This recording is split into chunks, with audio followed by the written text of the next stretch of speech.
पहलगाम येथील अतिरेक्यांच्या भ्याड हल्ल्यानंतर भारताने दहशतवाद्यांविरुद्धच्या ऑपरेशन सिंदूरमुळे भारताची जगात शान आणि मान उंचवल्याचे प्रतिपादन तालुक्याचे भूमिपुत्र शौर्य पदक प्राप्त विंग कमांडर देवेंद्र अवताडे यांनी केले।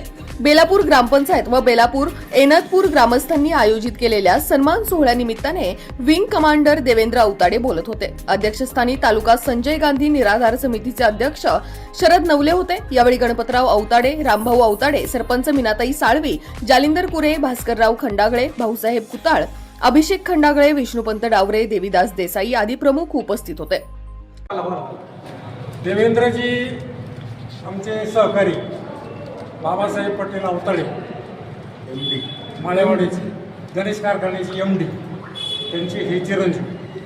माळेवाडीला शिक्षण झाल्यानंतर सातारा मिलिटरी स्कूलमध्ये त्यांनी शिक्षण घेतलं। त्यानंतर मग UPSCची परीक्षा पास झाल्यानंतर NDA जॉईन केलं आणि पायलट म्हणून ते झाले। त्यांचा पहिला सत्कार अशोकनगरला मी अरेंज। ब्युरो रिपोर्ट, जनता आवाज न्यूज।